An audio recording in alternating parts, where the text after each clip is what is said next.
नमस्कार दोस्तों, स्वागत आप सभी का रोहिका अकेडमी चल प्लेटफॉर्म। जैसा कि अपन बात कर रहे थे राजस्थान के भूगोल की, और राजस्थान के भूगोल में अपन भौतिक प्रदेशों की बात कर रहे थे। और भौतिक प्रदेशों में अपन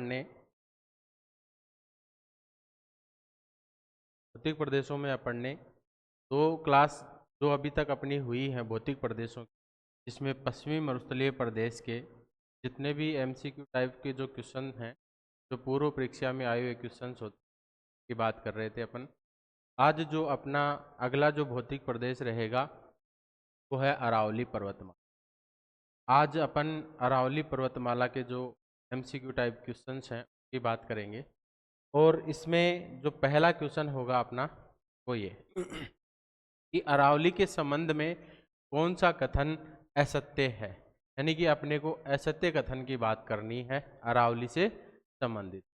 यानी कि यह विश्व की प्राचीनतम वलित पर्वतमाला है। ठीक है। दूसरी अगर अपन बात करें, इसका दक्षिण पश्चिम भाग अत्यधिक खंडित है और उत्तरी पूर्वी भाग सतत है। अगर तीसरे कथन की अगर अपन बात करें, इसकी जो सर्वाधिक ऊंचाई है वो दक्षिण पश्चिम भाग में और उत्तर पूर्व की ओर कम होती जाती है। चौथा जो इसका कथन है कि इसकी जो औसत ऊंचाई है वो 930 मीटर है। अगर अपन बात करें अरावली की, कि अरावली विश्व की प्राचीनतम पर्वतमाला है, विश्व की प्राचीनतम पर्वतमाला है। और इसका जो उत्तर होगा वो ये है कि इसका जो दक्षिण पश्चिम भाग है अत्यधिक खंडित है। बिल्कुल भी नहीं है, खंडित नहीं है। तो इसका जो सही उत्तर होगा 2 नंबर। अपन बात करें अरावली की सामान्य जानकारी के तौर पे, कि जो अरावली का जो निर्माण हुआ है, यानी कि 4.8 करोड़ वर्ष पूर्व से 57.5 सॉरी 4.8 अरब वर्ष है।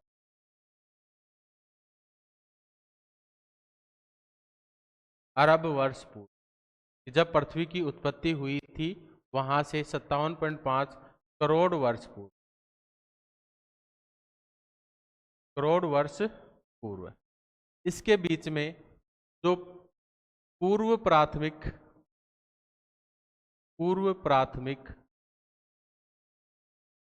जो युग था, प्री कैम्ब्रियन काल, प्री कैम्ब्रियन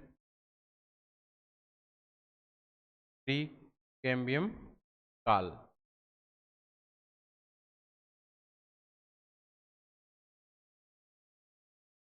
प्री कैम्ब्रियन काल में जो गोंडवाना लैंड है, गोंडवाना लैंड, उस गोंडवाना लैंड के अंदर क्या होता है, अभिसारी गति होती। यानी कि दो प्लेटों के बीच में अभिसारी गति, एक प्लेट इधर से और एक प्लेट जो आपस में दोनों टकरा रही हो जैसे, तो इनमें क्या होता है, अभिसारी गति होती। क्या होता है, अभिसारी गति। और इस अभिसारी गति से एक संपीड़न बल कार्य करता है। कौन सा बल कार्य करता है, संपीड़न बल कार्य करता है, संपीड़न बल कार्य करता है। और इस संपीड़न की क्रिया से वलन की क्रिया होती है, और वलन की क्रिया से किसका निर्माण हुआ, अरावली का निर्माण। किसका निर्माण होता है, अरावली का निर्माण होता है। यानी कि प्री कैम्ब्रियन काल में गोंडवाना लैंड में क्या होता है, अभिसारी गति होती है, और अभिसारी में संपीड़न बल कार्य करता है, जिसकी वजह से वलन की क्रिया होती है और अरावली का निर्माण होता है। पहली बात तो ये, तो इसका जो निर्माण हुआ ये कब हुआ, अरावली का प्री कैम्ब्रियन काल में। कब हुआ, प्री कैम्ब्रियन काल में। कब होता है, प्री कैम्ब्रियन काल में। ठीक है। अगर अपन बात करें कि ये कौन से भौतिक प्रदेश यानी कि भारत के संदर्भ में देखें, भारत के जो उच्चावचों के आधार पे अपन ने बांट रखा है उसके आधार पे देखें तो यह प्रायद्वीपीय पठार का हिस्सा है। इसका हिस्सा है, प्रायद्वीपीय पठार का हिस्सा है।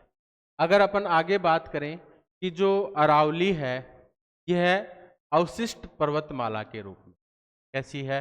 अवशिष्ट पर्वतमाला के, इसकी जो उत्पत्ति है यह है अरब सागर में मानते हैं। कहाँ मानते हैं? अरब सागर में मानते हैं। तो इसलिए अरावली का जो जनक है वो किसे मानते हैं? अरब सागर को मानते हैं। यानी कि जो अरावली की उत्पत्ति हुई वो कहाँ हुई? अरब सागर के अंदर, इसलिए अरावली को अरावली का जनक मानते हैं। अगर अपन आगे बात करें तो जो पहला कथन है कि विश्व की प्राचीनतम वलित पर्वतमाला है, बिल्कुल ये बात सही है। अगर अपन बात करें कि इसकी जो औसत ऊंचाई है वो 930 मीटर है। जब इसकी अरावली की उत्पत्ति हुई थी, अरावली के उत्पत्ति के समय इसकी जो औसत ऊंचाई थी वो कितनी थी? 2800 मीटर।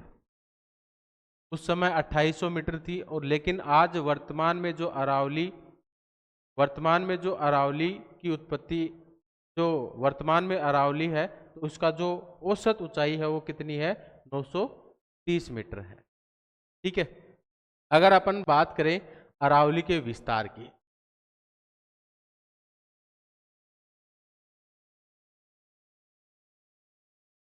अरावली के विस्तार की अगर अपन बात करें तो ये जो अरावली का विस्तार है ये भारत के अंदर गुजरात में पालनपुर, कहाँ से? पालनपुर गुजरात से इसकी शुरुआत होती है और दिल्ली तक, कहाँ तक? दिल्ली तक, रायसीना हिल्स तक अरावली देखने को मिलती है। यानी कि भारत के अंदर जो अरावली का विस्तार है यह गुजरात, राजस्थान और हरियाणा, इन 3 राज्यों में देखने को मिलता है। और चौथा जो दिल्ली है यह केंद्र शासित प्रदेश है, तो चौथा केंद्र शासित प्रदेश में दिल्ली में देखने को मिलता है। अगर अपन राजस्थान में इसका प्रवेश देखें तो राजस्थान में इसका जो प्रवेश है यह है खेड़ बर्मा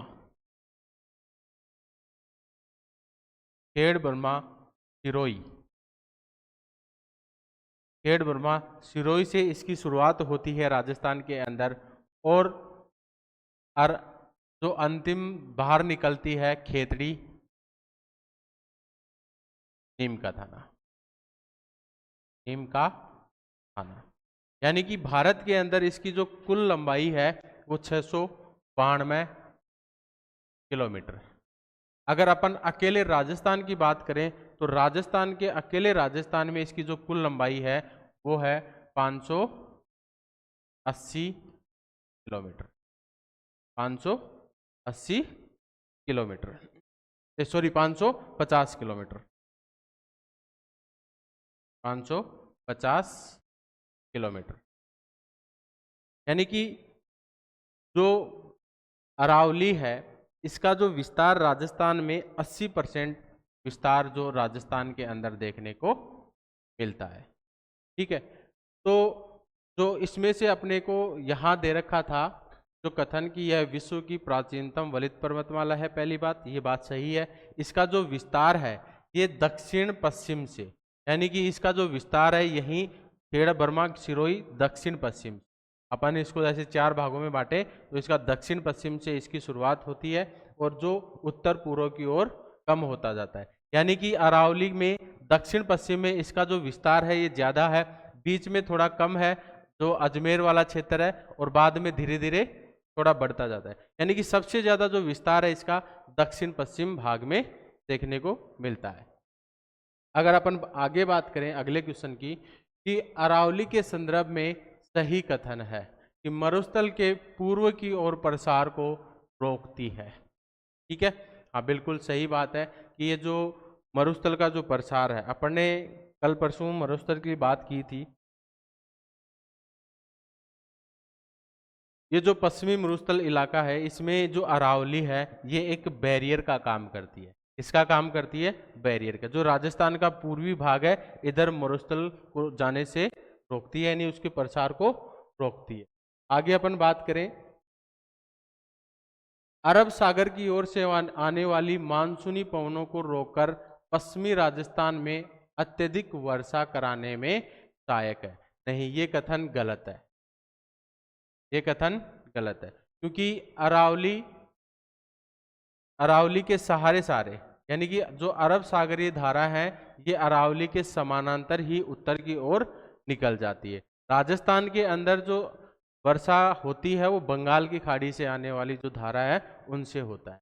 तो ये सेकंड कथन गलत है कि राजस्थान की अधिकांश नदियों का उद्गम क्षेत्र अरावली है। बिल्कुल ये बात भी सही है। तो अपन कूट देखें, 1 व 3, 1 व 3, इसका उत्तर होगा 1 व। आगे अपन बात करें कि निम्नलिखित में से असत्य कथन का चयन कीजिए जो अरावली के संदर्भ में, इसके संदर्भ में, अरावली के संदर्भ में असत्य कथन का चयन करना है। तो पहला जो कथन है अपना कि अरावली को जनजातियों की आश्रय स्थली या आश्रय स्थली कहा जाता है। बिल्कुल, यहाँ विभिन्न प्रकार की जनजातियां निवास करती है, जैसे भील, गरासिया, डामोर। तो यहाँ पर विभिन्न प्रकार की 80 जनजातियां निवास करती है। अरावली क्षेत्र में अधात्विक खनिज अधिक पाए जाते हैं। बिल्कुल भी नहीं, अधात्विक खनिज नहीं, धात्विक खनिज पाए जाते हैं। कौन से खनिज पाए जाते हैं?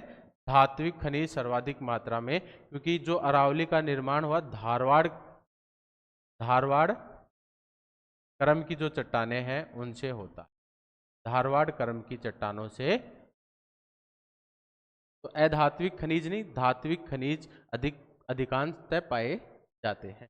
तीसरी बात करें कि अरावली पर्वतीय प्रदेश राजस्थान में सर्वाधिक वन्य जीव तथा जैव विविधता वाला भौतिक प्रदेश है। ये बात भी सही है। अरावली को राजस्थान का योजना प्रदेश भी कहा जाता है। बिल्कुल, राजस्थान का योजना प्रदेश भी कहा जाता है। जो राज्य सरकार द्वारा बजट, वार्षिक बजट पेश किया जाता है योजना, वो अरावली के क्षेत्र में ही लगाया जाता है, जैसे पर्यटन स्थल को बढ़ावा देने के लिए। ठीक है, तो इसका जो सही उत्तर होगा, अरावली के क्षेत्र में अधात्विक खनिज अधिक पाए जाते हैं, यानी कि यहाँ अधात्विक नहीं, धात्विक खनिज अधिक पाए जाते हैं। आगे अपन बात करें कि उत्तरी अरावली की सर्वोच्च चोटी है, यानी कि अपन अरावली को मुख्यतः 3 भागों में बांट सकते हैं। कितने भागों में बांट सकते हैं? अरावली को 3 भागों में बांट सकते हैं। एक है पहला उत्तरी अरावली, उत्तरी अरावली। दूसरा है मध्य अरावली, मध्य अरावली। तीसरा है दक्षिणी अरावली, दक्षिणी अरावली, दक्षिणी अरावली। तो जो उत्तरी अरावली है इसका जो विस्तार है जयपुर, जयपुर, कोटपुतली, बहरोड, क्या कह सकते हैं, कोटपुतली, अलवर, खैरतल, खैरतल, टिक्कर, नीम का थाना, नीम का थाना। तो जो उत्तरी अरावली में जो मुख्यतः इसका विस्तार देखने को मिलता है जयपुर, कोटपुतली, अलवर, खैरतल, सीकर, नीम का थाना, दूदू आदि क्षेत्रों में उत्तरी अरावली का विस्तार देखने को। मध्य अरावली जो अजमेर, मुख्यतः अजमेर व ब्यावर में देखने को। तीसरी अगर अपन बात करें दक्षिणी अरावली की, तो जो दक्षिणी अरावली है यह है सिरोही, उदयपुर, सिरोही, उदयपुर और सलुम्बर और राजसमंद। इन क्षेत्रों में दक्षिणी अरावली का विस्तार देखने को मिलता है। तो जो उत्तरी अरावली है, तो उत्तरी अरावली क्या पूछा है क्वेश्चन में, उत्तरी अरावली की सर्वोच्च चोटी कौन सी? तो जो उत्तरी अरावली है इसकी जो सर्वोच्च चोटी है उसका नाम है रघुनाथगढ़। रघुनाथ यानी कि 1055 मीटर, 1055 मीटर इसकी ऊंचाई देखने को मिलती है। ठीक है, तो उत्तरी अरावली की जो सर्वोच्च चोटी है वो कौन सी है? Raghunathgarh, Sikar 1055 metre, 1055 metre. ठीक, तो ऐसे इस तरीके से अपन अरावली को 3 भागों में डिवाइड कर सकते हैं। आगे अपन बात करें कि जो अपन ने अरावली को 3 भागों में डिवाइड किया है, एक उत्तरी अरावली, मध्य अरावली और दक्षिणी अरावली। तो अगर अपन इसकी जो प्रमुख चोटियां हैं उनकी बात करें तो ये है उत्तरी अरावली, उत्तरी अरावली, मध्य अरावली और ये है दक्षिणी अरावली, दक्षिणी अरावली। यानी कि जो उत्तरी अरावली है इसमें जो इसकी सर्वोच्च चोटी है वो है सीकर रघुनाथगढ़ 1055 मीटर। दूसरी की बात करें तो खो जयपुर के अंदर 920 मीटर। तीसरी है हर्षनाथ अलवर में जो 820 मीटर। चौथी है भैरोज अलवर में 792 मीटर। तो इस तरीके से ये जो उत्तरी अरावली की सारी जो चोटियां हैं उनका क्रम लिखा हुआ है। मध्य अरावली की जो सर्वोच्च चोटी है उसका नाम है गोरमजी जो ब्यावर के अंदर 934 मीटर। दूसरी अगर अपन बात करें टोडगढ़ जो ब्यावर में 933 मीटर। इसी तरीके से दक्षिणी अरावली की बात करें सर्वोच्च चोटियों की तो वो है गुरु शिखर, यानी कि गुरु शिखर जो राजस्थान की सर्वोच्च चोटी है गुरु शिखर 1722 मीटर। अगर अपन इसमें फिट में देखें तो 5650 फीट, 5650 फीट। टेर है दूसरी चोटी जो 1597 मीटर है। दिलवाड़ा सिरोही 1442 मीटर है। जरगा उदयपुर जो 1431 मीटर है। तो इस तरीके से ये जो दक्षिणी अरावली की कुछ प्रमुख चोटियां लिखी हुई है। तो इस तरीके से अरावली को अपन 3 भागों में बांट सकते हैं और अधिकांशतः एग्जामिनर इनसे क्वेश्चन पूछता है। आगे अपन क्वेश्चन की बात करें कि निम्नलिखित में से कौन से दक्षिणी अरावली के शिखर हैं, यानी कि हाल ही में एक परीक्षा हुई जिसमें यह क्वेश्चन पूछा गया था कि दक्षिणी अरावली के शिखर कौन कौन से हैं। तो जो नागपानी है ये उदयपुर में है। कहाँ है? उदयपुर में। नागपानी उदयपुर के अंदर। अभी अपन ने बात की थी उदयपुर कहाँ आता है? दक्षिणी अरावली का। अगर भानगढ़ की बात करें तो ये भानगढ़ है, ये अलवर में है। कहाँ है? अलवर में। ठीक है, तो अलवर किस में आता है? अलवर है उत्तरी अरावली में। ये कौन सा? उत्तरी अरावली में। ये है दक्षिणी अरावली में। तीसरी है लीलागढ़। तो लीलागढ़ कहाँ है? यह है उदयपुर में है। कहाँ है? उदयपुर में है। तो ये भी किसका भाग है? दक्षिणी अरावली का। चौथा है नाग पहाड़। तो जो नाग पहाड़ है यह अजमेर में है। कहाँ है? अजमेर में। और अजमेर का किसका हिस्सा है? कौन से? मध्य अरावली का भाग है। तो इसका जो सही उत्तर होगा जो दक्षिणी अरावली में, तो दक्षिणी अरावली में उदयपुर, उदयपुर तो नागपानी और लीलागढ़। तो ए और सी इसके सही उत्तर होंगे। ए ओ सी इसके सही उत्तर होंगे। अगर अपन आगे बात करें कि राजस्थान में अरावली पर्वत श्रृंखला के विस्तार की जो दिशा है वो कौन सी है? तो जो राजस्थान में अरावली की जो दिशा है वो दक्षिण पूर्व से दक्षिण पश्चिम से उत्तर पूर्व की ओर, सॉरी दक्षिण पश्चिम से उत्तर पूर्व की ओर। अभी अपन ने पहले क्वेश्चन में बात की थी कि जो अरावली का जो विस्तार है वो दक्षिण पश्चिम से उत्तर पूर्व की ओर। तो दक्षिण जो पश्चिम इलाका है जहां अरावली का अधिकांशतः विस्तार देखने को मिलता है। मध्य अरावली में जो विस्तार कम देखने को मिलता है। यानी कि नेक्स्ट क्वेश्चन की बात करें कि अरावली की चोटियों को अवरोही क्रम में व्यवस्थित कीजिए। यानी कि अपने को अवरोही, पहले बड़ी फिर उससे छोटी, फिर उससे छोटी, फिर उससे छोटी, इस तरीके से अपने को देखनी है। तो रघुनाथगढ़ जो चोटी है उसकी जो ऊंचाई है 1055 मीटर। जो जरगा है, जरगा की जो ऊंचाई है वो 1431। अचलगढ़ है, इसकी जो ऊंचाई है 1381 मीटर। और जो टोडगढ़ है इसकी जो ऊंचाई है वो 933 मीटर। तो इस तरीके से सबसे ऊंची चोटी जरगा, उसके बाद में अचलगढ़, उसके बाद में रघुनाथगढ़, उसके बाद में टोडगढ़। तो इसका जो सही उत्तर होगा बी, सी, ए और डी। तो बी, सी, ए और डी तीसरा उत्तर इसका सही उत्तर। आगे अपन बात करें, सम्मिलित करना है अपने को, जो कुछ प्रमुख चोटियां दे रखी हैं और उनकी ऊंचाई दे रखी है। इस तरीके से भी इन चोटियों से रिलेटेड क्वेश्चन बन सकता है एग्जाम के अंदर। तो जो शेर है, तो इसकी जो शेर की जो ऊंचाई है वो 1597 मीटर। कुंभलगढ़, जो कुंभलगढ़ की जो ऊंचाई है वो है 1224 मीटर। आगे अपन बात करें कि रघुनाथगढ़, तो रघुनाथगढ़ की जो ऊंचाई है वो है 1055 मीटर। और जो तारागढ़ है इसकी जो ऊंचाई है 873 मीटर। इस तरीके से इसका जो उत्तर होगा ए में 2, ए में 2, बी में 1, सी में 3, डी में 4। इसका जो सही उत्तर होगा 3। ठीक है।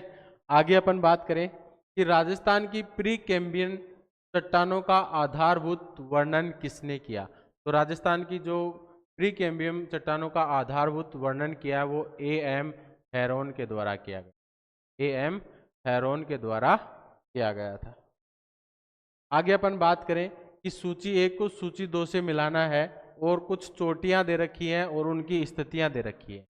अगर अपन बात करें कि जो हर्षनाथ की जो चोटी है ये कहाँ पाई जाती है, तो जो हर्षनाथ की चोटी है यह है अलवर में, अलवर में मिलती है। हर्ष पर्वत है तो हर्ष पर्वत सीकर के अंदर। नाग पहाड़, तो नाग पहाड़ है, अभी अपन ने बात की थी नाग पहाड़ की, ये अजमेर के अंदर। और जो नाग पानी है यह है उदयपुर के अंदर।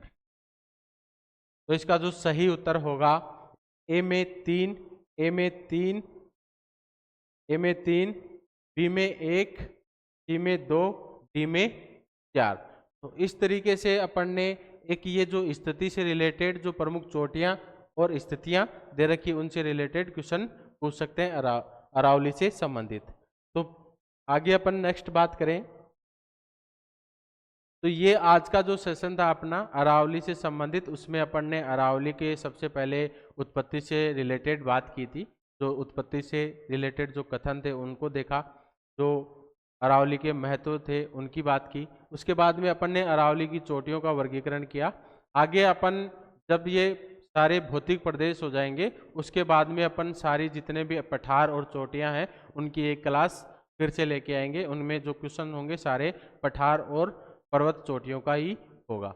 अपन कल जो बात करेंगे वो पूर्वी मैदानी प्रदेश की बात करेंगे। यानी कि अपने अभी तक अपन ने जो बात की है वो राजस्थान के भौतिक प्रदेशों में उत्तरी पश्चिमी मरुस्थल की बात हो गई अपनी। इसके अपन ने क्वेश्चंस जो एमसीक्यू टाइप थे वो देख लिया। आज अपन ने अरावली पर्वतीय प्रदेश की बात की। अपन जो कल बात करेंगे वो पूर्वी मैदानी प्रदेश की बात करेंगे। धन्यवाद।